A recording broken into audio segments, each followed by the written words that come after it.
Hello everybody. So this is the third part of chapter 3. So in the previous video we discussed Greek letters, which are quantities allowing to assess how the price of options vary when the underlying pricing inputs or parameters vary. And today we're going to see how to use these for risk management purposes. So in practice, financial institutions such as banks, investment banks, for example, they enter positions on financial derivatives. So they buy options, they sell options, etc. But because they hold such positions, they're at risk. So, for example, if they buy a call option and the price of the underlying asset goes down, the value of the option goes down also, and the bank will lose some money, will incur a loss. So for this reason, financial institutions, they want to protect themselves, and how they do that, often they use a practice called hedging. So what do we mean by hedging? Hedging entails purchasing other assets which will offset the movement or the value changes in the assets primarily held at the bank. So for example, we're going to give an example. So if you're a bank, let's say you sell an option, then you're at risk that the underlying asset goes up. Okay, so if you have a short position and the underlying asset goes up, then the option price will increase. But because you're short, having a short position is like a debt. So if you owe the payoff of the option to somebody, then uh, you incur a loss. Okay, so as the option price goes up, because you're short the option, you make a loss. Okay, so to offset such potential losses, the bank could purchase shares of the underlying asset. So what would happen if the underlying asset price goes up? Then the bank would lose some money on the value of the option, but it would make a gain on the value of the underlying assets it's purchased. So uh, price movements of the underlying asset would offset price movement of the option, and the bank hopefully is able to protect itself from large losses using that technique. Okay, so by purchasing offsetting assets. So in practice, if a bank wants to do that, it needs to determine how many shares of underlying asset should I purchase to optimally offset my risk. Okay, because if I purchase too many shares of the underlying asset, then you'll have the opposite problem. If the underlying asset price goes down, then you'll lose too much money on the underlying asset. So this would be a risk to the bank. If you don't purchase enough underlying asset shares, then you won't be able to offset your changes in value of the option. So there's a sweet spot to identify, which is the optimal number of underlying asset shares to purchase, so as to counterbalance or offset price movements of the derivatives you currently hold in your portfolio if you're a financial institution. Okay, so how to determine that sweet spot? What's the optimal number of assets to purchase to offset your current risks? Well, to determine that, Greek letters that we've studied in the last lecture can be very handy. Okay, so we recall that Greek letters, they quantify the sensitivity of a derivative's price with respect to each risk factor, which are pricing inputs to that derivative. Okay, so if you have an option, according to the Black-Scholes model, the factors which influence its price are the following. So the underlying asset price, the risk-free rate, the dividend yield, time to maturity, and the volatility of the underlying asset. Okay, I haven't put the strike here because the strike, it's known and it's constant. Okay, so if you purchase an option with a given strike, the strike will not change. So it doesn't make sense to uh, try to see what happens if the strike price is altered for that option. Okay, so Greek letters, which are also called simply Greeks, they are very useful to determine the quantity of underlying asset to purchase so as to optimally offset a risk you currently have. Okay, so to illustrate how to use the Greek letters to offset or mitigate the risk associated with a portfolio of derivatives, we have to understand first how to relate Greek letters of individual instruments to the Greek of your overall portfolio of derivatives. Okay, so uh, one lesson we're going to see now is that the Greeks of a given portfolio, they're a linear combination of the Greeks of each individual instrument found in that portfolio. Okay, so for example, we'll read the first statement.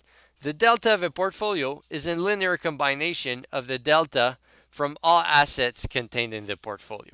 Okay, so let's say you have two shares or two options in the portfolio.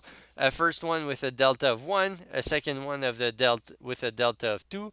Then the total portfolio delta would be 1 plus 2, which is 3. Okay, so this is very convenient to this rule is very convenient to calculate the delta of a portfolio, and we'll illustrate this more formally through a simple proof. Okay, so let's say we have a portfolio of assets containing capital J assets. So small j represent each of the instruments in the portfolio, where small j goes from 1 to capital J.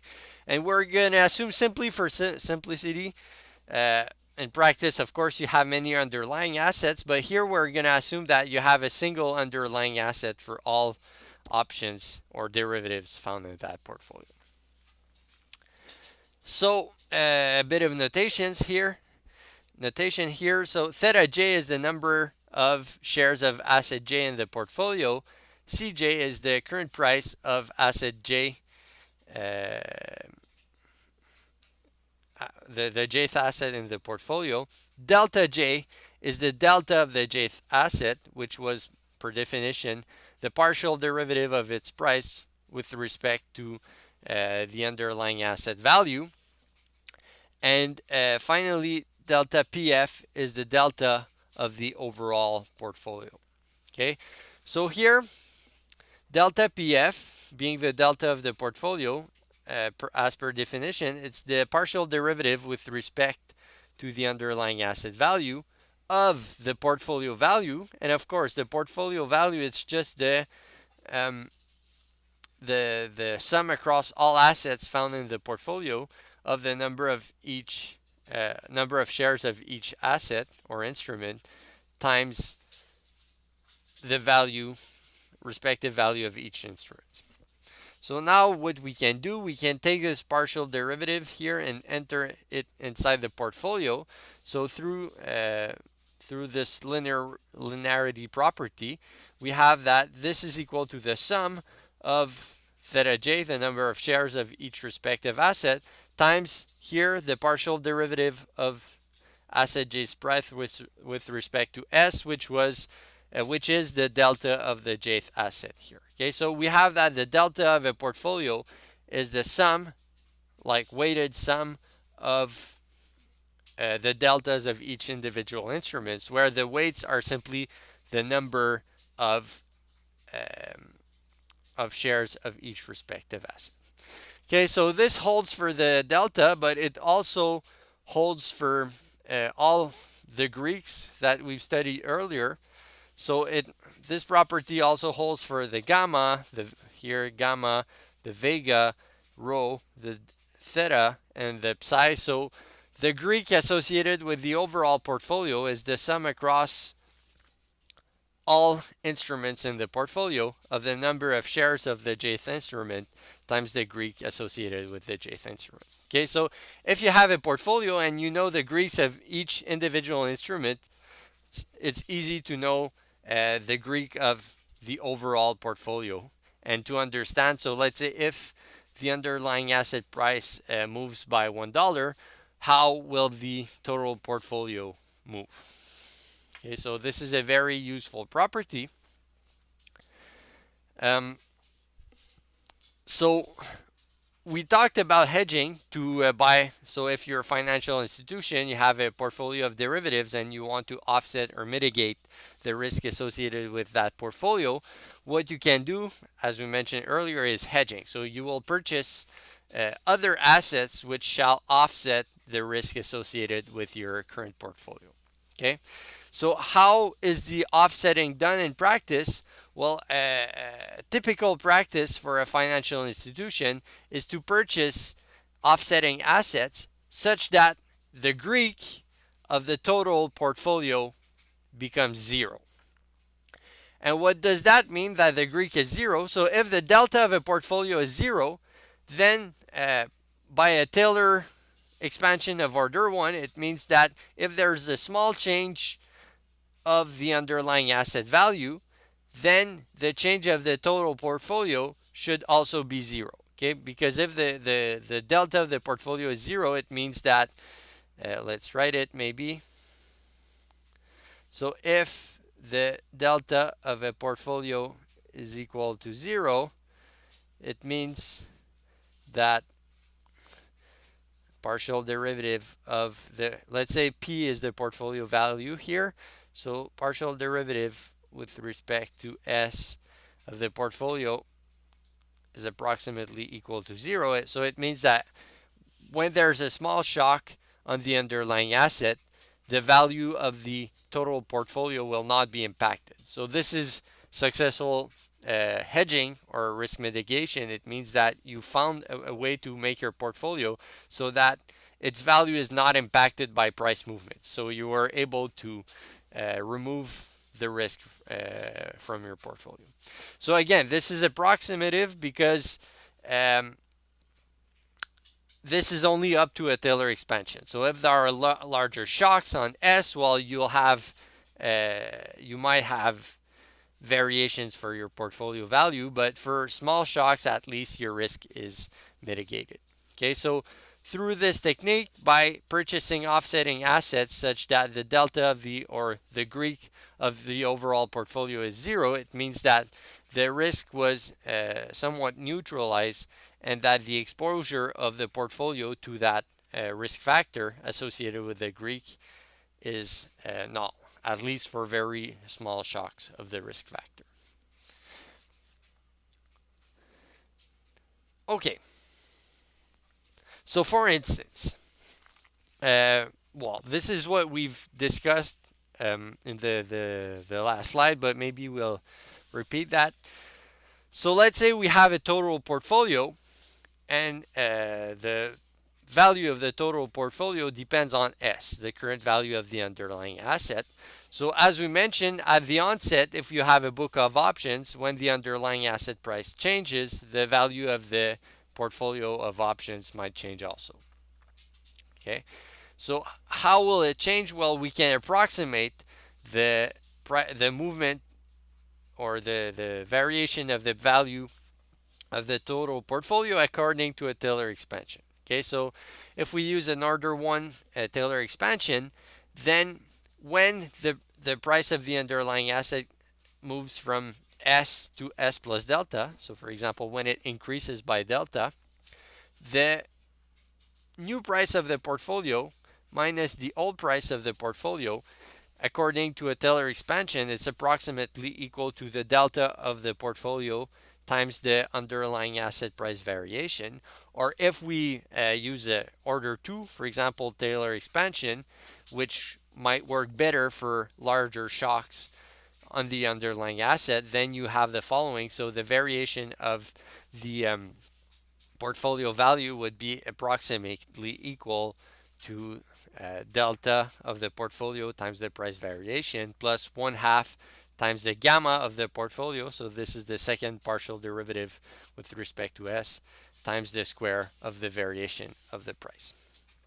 Okay, so if we purchase new assets and we include them to the portfolio such that the Greeks are mitigated or are set to zero.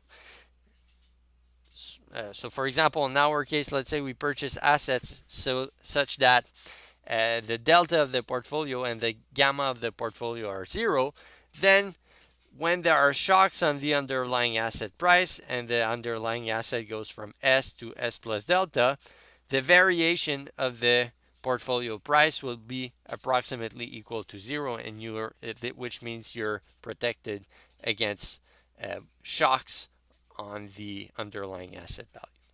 Okay, so we've done that for the underlying asset value, but you could do that for other parameters. So for example, you could protect yourself against a variation of interest rates through using rho, or a variation of the volatility in the markets using vega, etc. Okay, so in practice, we've talked about the delta and gamma, but we can also include other Greeks in our equation. So we can consider variations of the stock price, of the interest rate, etc. One that is very typical in practice is what's called the Delta-Gamma-Theta approximation. Okay, so the Delta-Gamma-Theta is the order 2 Taylor expansion we had in the previous slide with respect to the underlying asset, plus we add an order 1 term for the passage of time. Okay, so if we have the whole Taylor approximation, this says that the price of a portfolio at time t plus delta, t plus tau, we're going to assume that tau is a very small amount of time, when the underlying asset becomes S plus delta minus its initial value at time t when the underlying asset price was S, it's approximately given by delta times the price variation. Okay, so this guy is the partial derivative of the portfolio with respect to the underlying asset, plus 1/2 times the gamma, which is the second partial derivative of the portfolio value with respect to the underlying asset, times the price variation squared, plus theta of the portfolio. So this is the partial derivative of the portfolio value with respect to time, times tau here, which is the time elapsed between time t and t plus delta tau. Okay, so this is again a Taylor approximation of the value of the portfolio, incorporating second order terms for the variation of the underlying asset and first order term for the passage of time or time decay. Okay, so this is a very typical scheme in practice, and it has implications for like, let's say, in more advanced theory. So I don't necessarily want to go into the details, but that quantity here, it appears in the Black-Scholes partial derivative equation to price options. So I don't want to speak more about this, but it has this approximation has important theoretical applications if you go through the more advanced theory. Okay, so if you want to hedge under this assumption here, you want to hedge your portfolio, you can purchase offsetting assets such as the theta is 0, the gamma is 0, not the theta, the delta is 0, the gamma is 0, and the theta is also 0. So if you do that, you should be protected against risk associated with the underlying asset value changing and risk associated with the passage of time. Okay, so again, as mentioned, we could hedge for other factors. So if we want to hedge against an interest rate change, we could do some rho hedging. Against a volatility change, we could do a vega hedging. So theta hedging, this is the one we've mentioned in the last slide, which hedges against the passage of time. You can also hedge against the dividends rate through psi hedging. Okay, so we said that in order to hedge against uh, variations of a risk factor, you should purchase assets such that the Greek of the overall portfolio becomes zero. So now in the next slides, we're going to illustrate or give an example for that. Okay, so we're going to illustrate the delta gamma hedging scheme that we've presented earlier. So we're going to assume that John sells a call option C whose delta and gamma are respectively 0.3 and 0.024. Okay, so John has a short position on option C. The delta of that option is 0.3. The gamma of this option is 2.4%. So we assume John wants to apply delta gamma hedging by purchasing shares of the underlying asset and another option D, where the delta of this option D is 0.06 and the gamma of this option D is 0.012. Okay, so John wants to buy assets to offset the risk with his short position on option C. And the assets he decides to purchase are both shares of the underlying asset and both shares. Well, when we talk options, we should say enter positions on an option. So the question is the following: how many shares? This should be a many. There should be an M here. So how many shares of both assets should John buy to hedge optimally the position on option C? Okay, so to do that, we should first know what are the Greeks associated with the assets used to hedge. Okay, so for the option D, we already know the answer. It's provided in the statement of the problem. And now for the underlying assets, we're going to see that the Greeks are pretty easy to calculate. So the delta of the underlying asset is the variation of the underlying asset with respect to itself. So it's always equal to 1. And the gamma of the underlying asset is the variation of its delta with respect to the underlying asset. So if you differentiate 1, the result becomes 0. Okay, so the delta and gamma of the underlying asset are respectively 1 and 0. Okay, so John wants to purchase shares of the underlying assets and of the option D such that the following two Greeks, delta and gamma, of the total portfolio are set to 0. Okay, and what are the formulas for the Greeks of the portfolio? We said that the Greek of the portfolio, so for example, delta of the portfolio is the sum of number of shares of each respective asset times the Greek of that respective asset. Okay, so the delta of the portfolio, it's number of shares of option C in the portfolio times the delta of option C, number of shares of option D times the delta of shares of option D plus number of shares of the underlying asset times the delta of the underlying asset. And we have the same exact equation for the gamma after, okay, where we replace the deltas by gammas respectively. Okay, so here we have two equations to solve, and basically at this point here, what we have to notice is the delta for each instruments and the gammas are known because we've calculated these values for the underlying asset and we were given these values for the options. And another thing is that theta C here, it's equal to -1 because we said John has sold an option. Okay, so he has -1 share of option in his portfolio. So the only two unknowns here are theta D and theta S, the number of shares of the option D and underlying asset that need to be purchased so as to neutralize the Greek letters of the portfolio. Okay, so this is two equations, two unknown. It's after that, it's only simple algebraic manipulations to isolate theta d and theta s. Okay, so I won't go through the calculations here because it's like two equations to unknown. It's pretty simple to do, but you can validate that yourself at home. That the number of shares of option D is 2.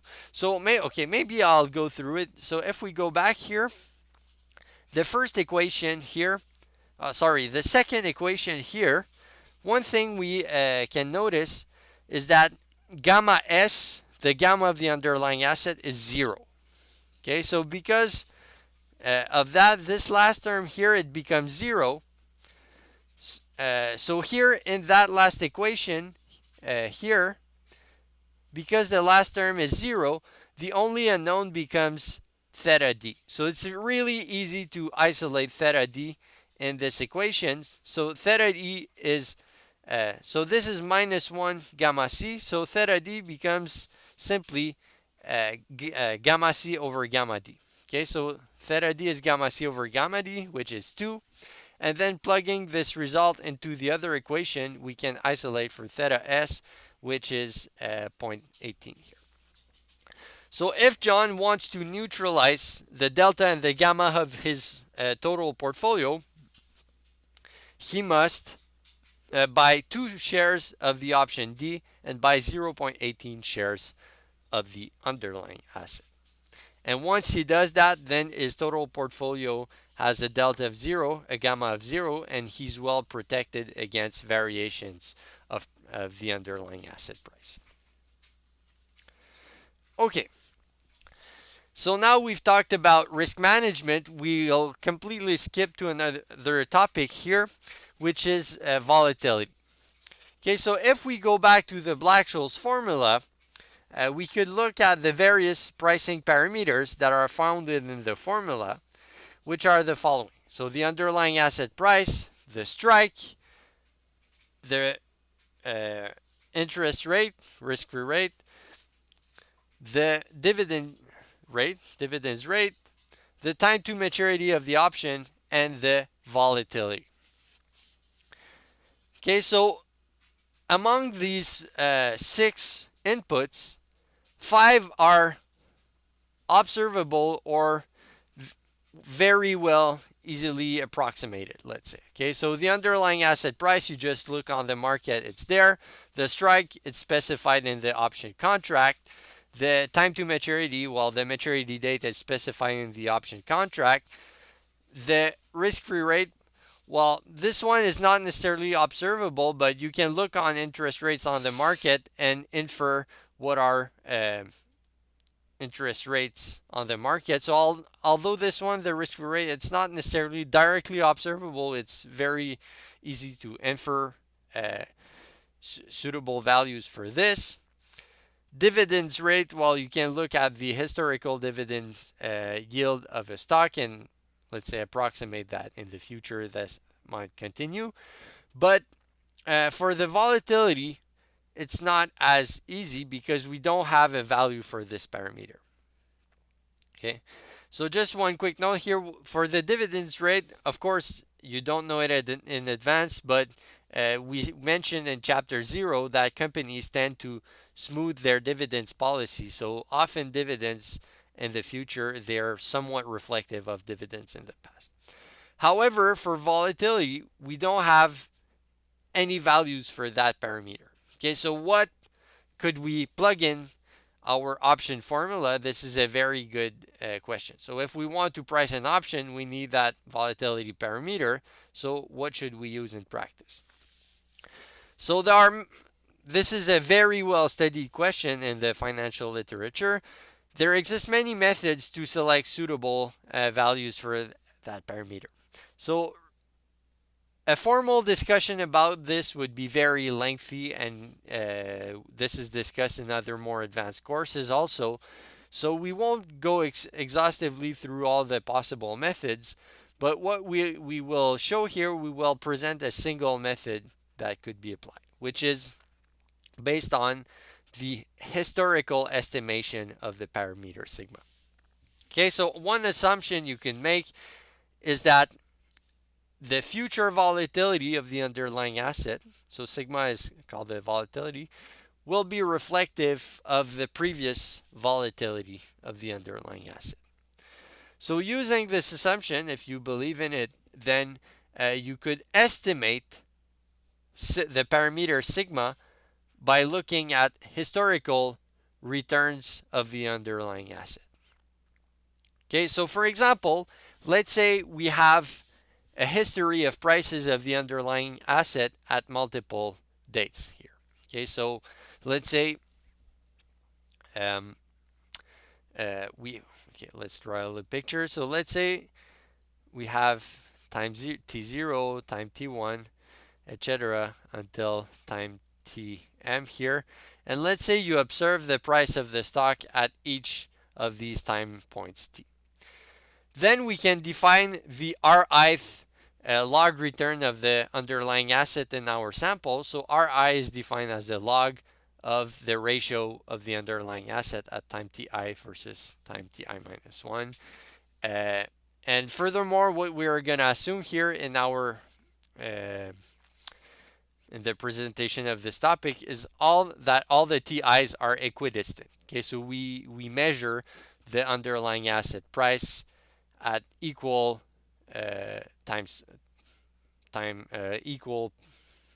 distant time points. Okay, so for example, time points in practice they could be daily. So every day, at the end of every day, you look at the price of the stock on the market, and then from that you get daily returns of the underlying asset. Okay, so this is an example.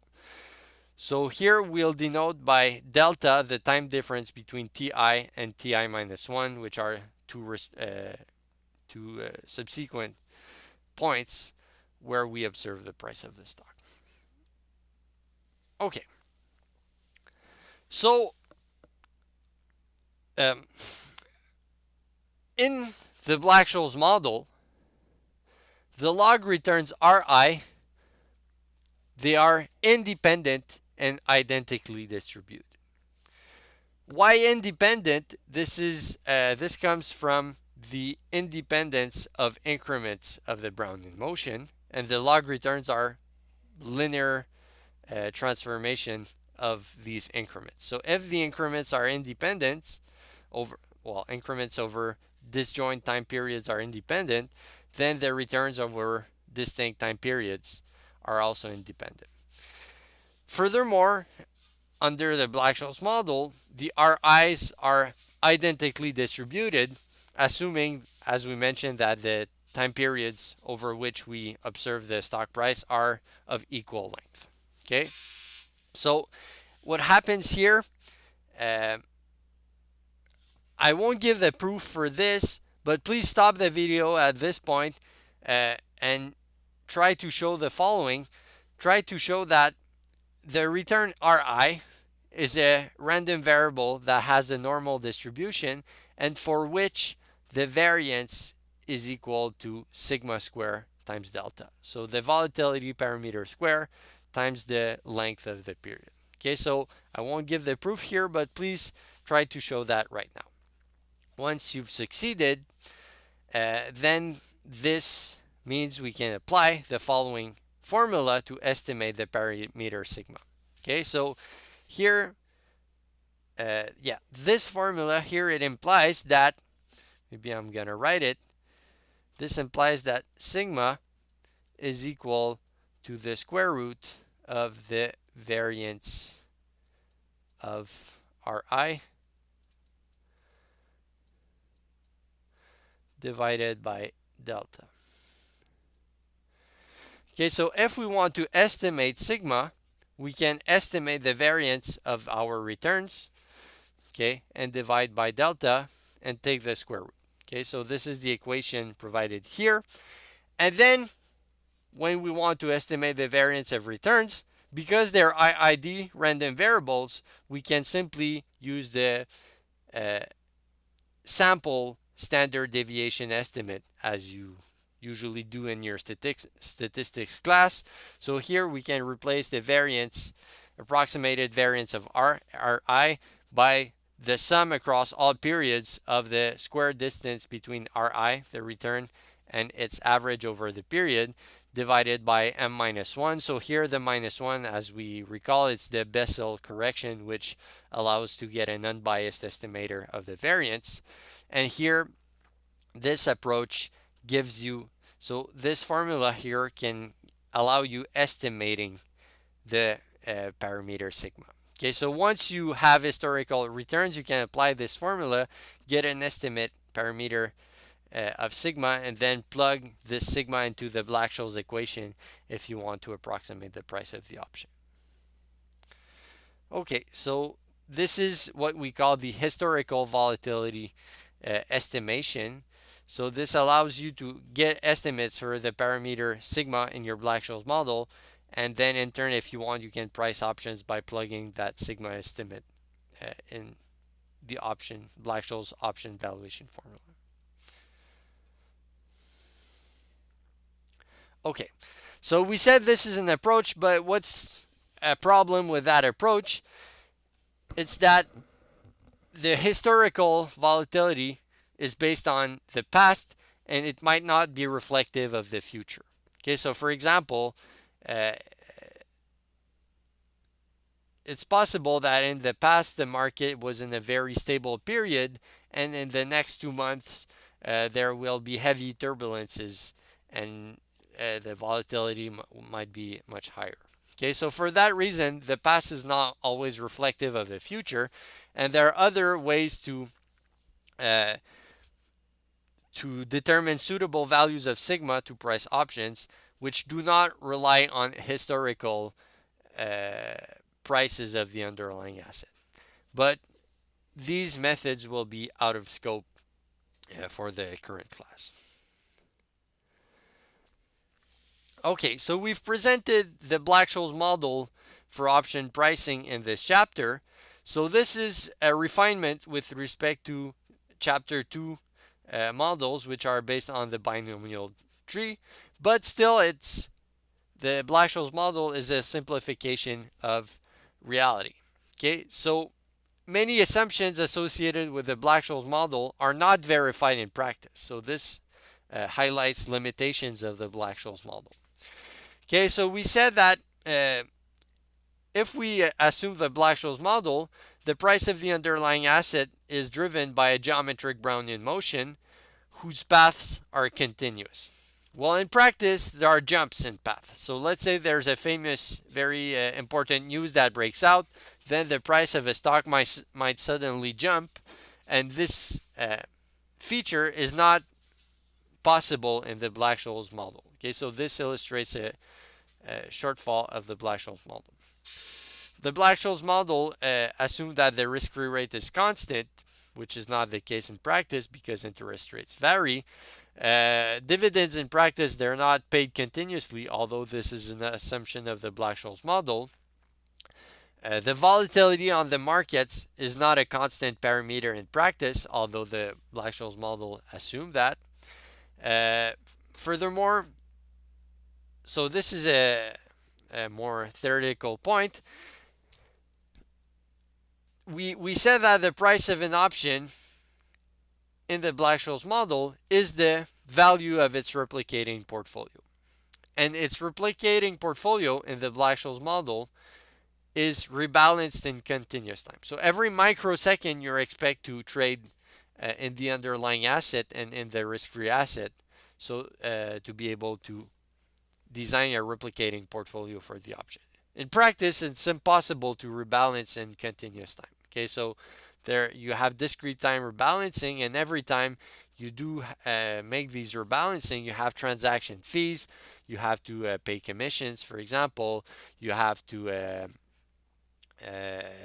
pay the bid-ask spread because the selling and purchasing price are different. There are taxes you have to pay on your benefits, etc. So many assumptions of the Black-Scholes model are violated in practice. Okay, so because of all this, the Black-Scholes model can be generalized so as to allow more reflective features that are more reflective of the reality. But this, again, this will be out of scope. So if you're interested in knowing about these generalizations, I invite you to take the more advanced courses we offer at Concordia for about this topic. So references. I use two main references for this chapter. The first one is the Bjork book, Arbitrage Theory in Continuous Time. So it's a bit in a more advanced book for people who have a higher level of mathematics, I would say, but it's a very interesting book. It's the one I used for learning this material, and I also used Wikipedia as a complement of information. All right, so this completes chapter 3 material. Have a nice day, and I'll see you for the next video.